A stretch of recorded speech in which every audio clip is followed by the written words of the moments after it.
ஏக குடும்பத்தை சார்பாக உங்கள் அனைவரையும் வரவேற்கிறேன். இன்று நான் கூறிய பழமொழி,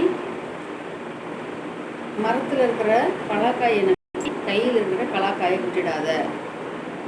இதன் பொருள், மரக்கின்ற பலாக்காயினுடைய அளவு மிக பெரியது, அளவு மிக மிக சிறியது.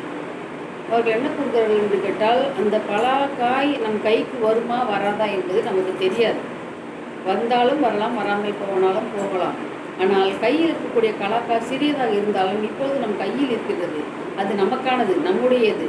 இது எந்த விதத்தில் மாறக்கூடியதாக இல்லை. ஆகையால் அந்த எப்போதோ வரப்போகின்ற ஒரு பலனுக்காக, எப்போதோ வரப்போகின்ற ஒரு வாய்ப்புக்காக, எப்போதோ கிடைக்கப் போகின்ற ஒரு நகைக்காக, எப்போதோ கிடைக்கப் போகின்ற ஒரு சொத்துக்காக, எப்போதோ கிடைக்கப் போகின்ற ஒரு சொந்தத்துக்காக நம்ம என்ன செய்யக்கூடாது? கையில் இருக்கிற சொத்து, சொந்தம், பந்தம், உறவு, வாய்ப்பு, இவை அனைத்தையும் நாம் இழந்து விடக்கூடாது. இது சிறியதாக இருக்கிறது என்பதற்காக நாம் இதை அலட்சியப்படுத்தக்கூடாது. சிறியதாக இருந்தாலும் கூட இப்பொழுது நம் கையில் அது இருக்கிறது. ஆனால் மரத்தில் இருக்கின்ற பலாக்காய் அது எப்பொழுது வரும், எப்படி வரும், யாரால் வரும் என்பது நமக்கு தெரியாது. ஆகையால் அது கிடைக்கும் என்பதற்காக இதை நீங்கள் தவற விட்டுவிடக்கூடாது என்பதைத்தான் இந்த பழமொழி நமக்கு கொடுத்துகிறது.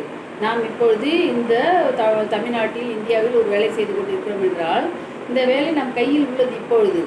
ஆனால் அமெரிக்கா செல்வதற்கான ஒரு வாய்ப்பு கிடைக்கும் என்று நம்முடைய அலுவலகத்திலோ இல்லை நம்முடைய நிறுவனத்திலோ நமக்கு கூறுகிறார்கள் என்றால், அந்த வாய்ப்பு கிடைக்குமா கிடைக்காதா என்பது நமக்கு நிரந்தரம் இல்லை.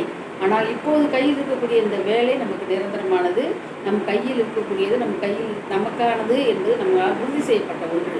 இந்த உறுதி செய்யப்பட்ட ஒன்றை உறுதி செய்யப்படாத, வருமோ வராதோ என்று தெரியாத ஒன்றுக்காக, அந்த வாய்ப்பிற்காக இந்த வாய்ப்பை இழந்துவிடக்கூடாது என்பது தான் இந்த பழமொழி நமக்கு உணர்த்துகிறது. பெரியதாக இருந்தாலும் கூட அது நிச்சயமற்றது, அது நமக்கு நிரந்தரமற்றது, கிடைக்குமா கிடைக்காது என்று தெரியாது. ஆனால் கையில் இருப்பது சிறியதாக இருந்தாலும், கலாக்காயாக இருந்தாலும், இது நமக்கு உரித்தானது, நம் கையில் இருக்கக்கூடியது.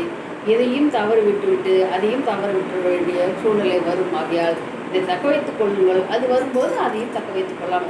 அதற்காக இதை இழக்கக்கூடாது என்பதை தான் இந்த பழமொழி மூலமாக கூறுகிறார்கள். மரத்தில் இருக்கின்ற பலாக்காயை நினைத்து கொண்டு கையில் இருக்கக்கூடிய கலாக்காயை விட்டுவிடாதே. நாளை சந்திப்போம். நன்றி, வணக்கம்.